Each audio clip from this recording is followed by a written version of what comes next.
Bonjour les amis, je suis très heureux de vous retrouver aujourd'hui pour cette nouvelle vidéo de la série 2 qui est consacrée à l'énéagramme. Et aujourd'hui, je voulais travailler avec vous sur le profil 5, donc le profil que l'on appelle l'observateur. Alors, première chose, munissez-vous de votre cahier ou votre carnet de coaching, installez-vous dans un endroit au calme, où vous serez tranquille et pas dérangé, préparez-vous une boisson chaude ou froide, suivant votre envie du moment, et c'est parti, quand vous serez prêt ou prête, on y va. Alors, le profil 5, donc le profil de l'observateur, fait partie de la triade 5, 6, 7. Donc, l'observateur pour le 5, le 6, le loyaliste, le 7, l'épicurien. Cette triade se caractérise par deux choses. D'abord, le mode d'entrée en relation avec l'environnement ou les personnes, c'est le mental. Et la deuxième chose, concernant ces trois profils, 5, 6, 7, c'est que l'émotion dominante, c'est la peur. Elle est commune donc à ces trois profils.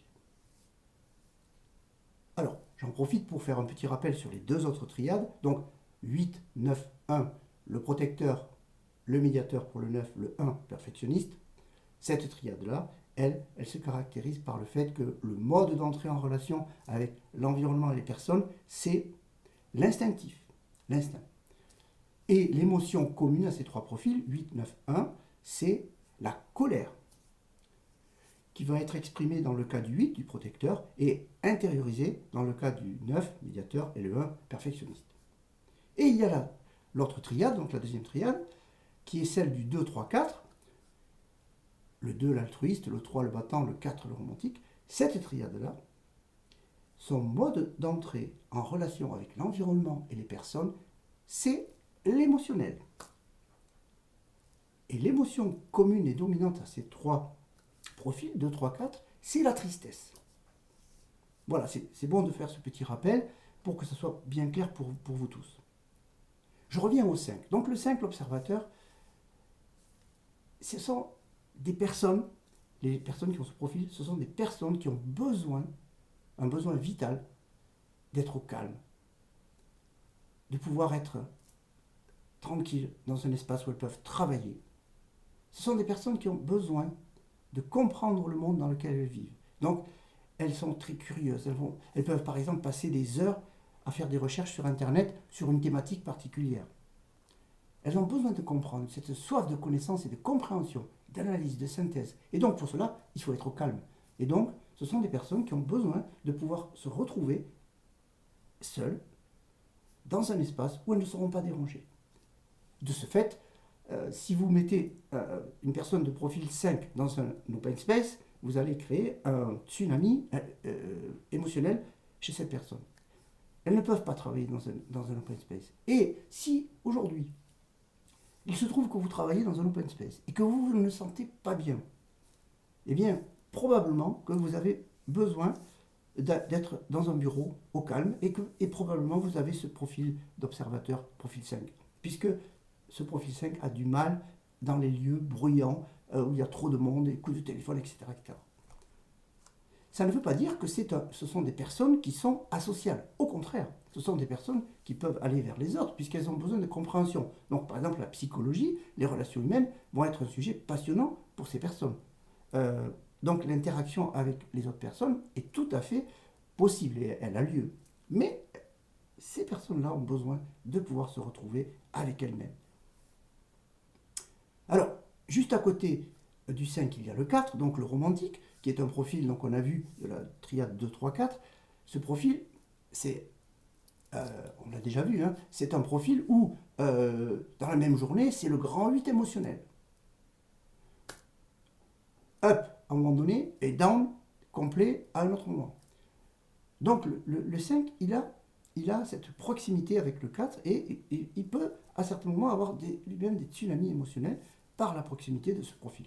Mais il est également en lien, juste à côté avec le 6, qui est le profil de la triade 5, 6, 7. Et ce profil, donc, on a vu qu'il y avait la peur et le mode d'entrée mental. Donc là, il y a une proximité quasiment naturelle, je dirais, entre ces deux profils, mais avec des caractéristiques euh, plus importantes avec le 6. Dans le sens que, plus importantes, dans le sens que le 6 a besoin de loyauté. Alors le 5, il a besoin de retrait, mais s'il va chercher l'énergie du 6, ça veut dire que dans ses relations, il a besoin de loyauté et d'intégrité, de sa part et de la part des autres personnes avec qui il est en relation. Et le 5 est également en interaction par les flèches directionnelles avec le 7, l'épicurien, qui est toujours dans cette triade 5, 6, 7, mais aussi avec le 8. Il a également des interactions avec le 8. Et c'est intéressant parce que le 8, c'est le protecteur, mais c'est aussi une énergie de leadership. Les 8 ont tendance à être des leaders, à prendre l'ascendant, ne serait-ce que pour protéger les personnes, d'où le nom, le protecteur. Donc c'est intéressant, vous voyez, le 5 peut aller chercher plusieurs énergies, le 4, le 6, le 7, le 8. Et, comme je l'ai déjà dit dans les autres vidéos, ce qui est intéressant avec l'énéagramme, c'est qu'il résonne non pas simplement en base de profil ou type dominant, mais en configuration de personnalité, de par ses interactions entre les ailes, les contacts, donc qui sont juste à côté sur le cercle, et les flèches directionnelles. Un profil, en fait, c'est le profil de base et 4 interactions. Donc, vous voyez, ça donne du coup de la pertinence, de la subjectivité, mais aussi de la densité à l'énéagramme, de par ses interactions. Et en plus, globalement, chaque personne, chaque profil peut aller chercher les énergies des 8 autres profils que le sien. Donc c'est quand même... on peut explorer un peu tout, finalement. Nous sommes quand même des êtres libres et nous pouvons explorer tout ce que nous avons envie. Alors, je disais donc que le 5, c'est un profil qui a besoin d'espace vital. Alors, comment il en est arrivé là? Eh bien, dans la petite enfance, très certainement, le petit 5 ou la petite 5 a vécu une véritable intrusion dans son espace vital. Par exemple, les parents rentraient à tout moment sans frapper pour venir prendre quelque chose ou lui demander quelque chose alors qu'il était tranquillement en train de faire quelque chose. Donc, le petit 5 ou la petite 5 a très certainement vécu quelque chose comme de l'intrusion. Donc dans la famille ou à l'école ou ailleurs. En tout cas, il s'est senti menacé par l'environnement extérieur. Sentiment d'intrusion, donc d'altération de sa propre intimité. Et donc c'est ça qui aurait permis l'édification de son besoin d'espace vital, de pouvoir avoir ce retrait quand il en a besoin. Un exemple que je pourrais donner, c'est que dans un repas de famille, le 5, à un moment donné, ça fait 2 heures qu'il est à table, et bien à un moment donné, il n'en peut plus, c'est le cas de le dire, ou elle n'en peut plus, et elle va sortir de table en disant « je m'excuse, je reviens dans un petit quart d'heure ». Et elle va aller se recharger ses batteries dans son espace vital, sa chambre, son bureau, un endroit, parce que c'est vraiment un besoin vital de se ressourcer. Et donc, à un moment donné, la proximité avec les autres va devenir insoutenable. Non pas qu'elle ne supporte plus les autres, c'est pas que c'est ça, mais elle a besoin de se retrouver seule. C'est différent. C'est pas parce que je veux me retrouver seul ou seule que je n'aime pas les autres. Mais voilà. Et ça, c'est une caractéristique fondamentale. Si vous ressentez ce besoin-là, il est probable donc que vous ayez le profil de l'observateur, le profil 5. Mais pas de souci avec ça.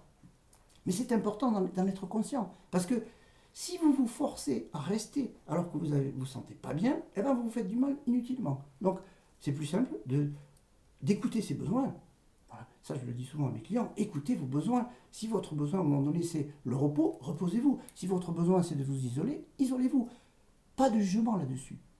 Et surtout, vous ne vous jugez pas dans vos comportements. C'est très important d'être cool avec ça. Voilà, petite remarque que j'avais envie de faire. Alors, donc, je voulais dire aussi que le 5, il peut ressentir la peur de manquer de quelque chose. Dans certains ouvrages, il est présenté comme avoir une tendance à l'avarice, entre guillemets. C'est pas l'avarice de Molière, Harpagon, hein, c'est pas cette avarice-là. Mais je dirais qu'il est plus minimaliste. Voilà, c'est le mot, je pense, qui va être clair pour vous. Il est minimaliste. Donc c'est quelqu'un... je pense que Steve Jobs, le patron d'Apple, avait ce profil-là. Parce que on voit des photos dans sa biographie où on voit pas de meubles, quasiment rien. On le voit juste assis en méditation, parce que d'après ce que j'avais lu dans sa biographie, il a fait de la méditation. Mais c'est très minimaliste. Ça, c'est le profil du 5. Parce qu'il n'a pas besoin d'avoir des tonnes d'objets autour de lui, puisque comme il se sent bien avec son mental, il se sent bien avec lui. Donc il Il n'y a pas besoin d'avoir des tonnes d'objets autour. Donc, l'avarice, c'est plus dans le sens positif de dire, en fait, j'ai pas besoin de grand-chose. Vous me donnez un livre, Internet, et tout va bien, je peux passer des heures comme ça. C'est ça, en fait. Donc, le minimalisme, plus que avarice, qui est le mot qui est employé.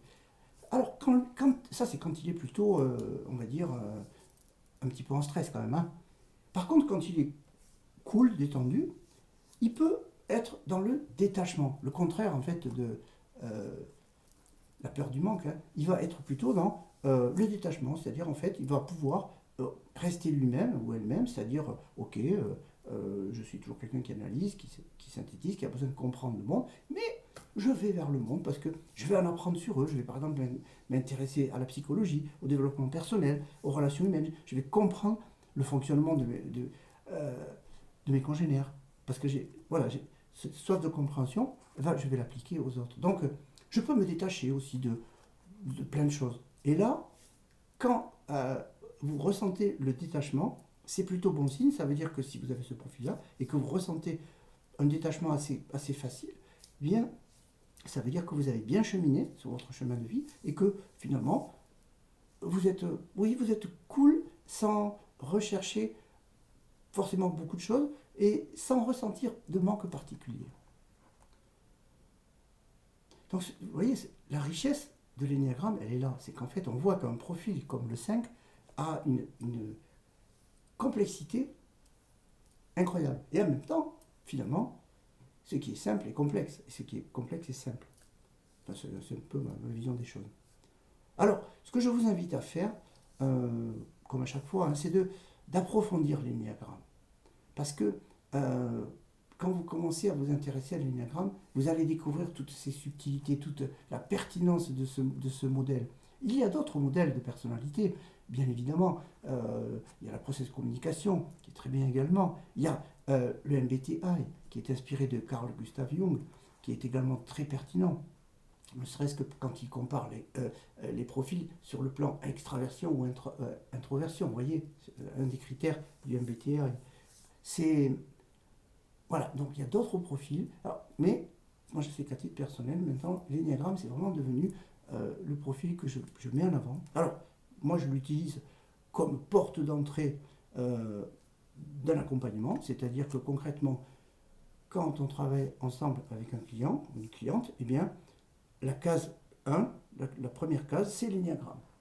Donc, on travaille sur la découverte du profil et le débriefing du profil pour avoir des billes pour la suite de l'accompagnement. Et oui, parce que effectivement, si vous avez le profil 5 et que dès le début du coaching, j'ai cette notion qui est claire pour moi et pour vous, eh bien, on va gagner du temps parce que, effectivement, votre besoin d'isolement va être conceptualisé et compris surtout. Vous allez, ben oui, parce qu'effectivement, j'ai le profil 5, j'ai besoin de retrait, eh bien, tout va bien.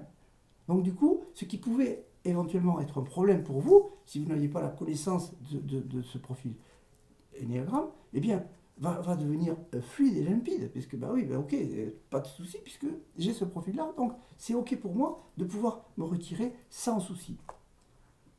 Et effectivement, la feuille de route, elle va être facilitée, puisque, évidemment, que le profil qui est mental, le 5 comme le 6 et le 7, aura intérêt à aller chercher les énergies des autres profils, l'émotionnel, dans la triade 2, 3, 4, avec le 4, mais aussi l'énergie instinctive du 8, avec cette... Vous voyez, voilà, se balader un petit peu pour explorer d'autres champs et d'autres domaines. En tout cas, maintenant, ça fait quand même un certain temps que je mets l'énéagramme en tête de gondole, on va dire, de mon travail. Et c'est vrai qu'il y a vraiment un plus. Alors, il est arrivé aussi que des personnes me contactent uniquement pour l'énéagramme et ne demandent que à travailler sur l'énéagramme. Pas forcément un accompagnement derrière. Mais ça, c'est tout à fait possible aussi. Alors, si vous allez sur les témoignages, sur mon site, vous verrez que il y a des témoignages, par exemple celui de Saïd, qui parle de la séance de débriefing d'énéagramme. Voilà. Donc, je vous invite aussi à lire des articles que j'ai pu écrire dans le blog sur mon site, coaching-toulouse.com, il y a des articles qui sont consacrés à l'énéagramme. Alors voilà ce que j'avais envie de partager avec vous aujourd'hui, donc sur ce profil 5, le profil de l'observateur. J'espère que cette vidéo vous aura plu, elle vous aura inspiré. Alors si c'est le cas, n'hésitez pas à la liker, à la partager, n'hésitez pas à vous abonner, si vous n'êtes pas encore abonné. N'hésitez pas aussi à partager cette vidéo donc, pour que d'autres personnes s'abonnent. Voilà, parce que ma conviction, c'est que plus de personnes connaîtront leur profil énéagramme ou connaîtront l'énéagramme en général, et plus de choses seront facilitées dans la vie quotidienne. Voilà. Eh bien écoutez, je vous remercie de votre attention et je vous souhaite une excellente fin de journée et je vous dis à bientôt pour la prochaine vidéo. Donc on verra dans la prochaine vidéo le profil 6, toujours dans la triade 5-6-7, comme le 5, et donc le 6 étant le loyaliste. Voilà, je vous dis à bientôt, ciao!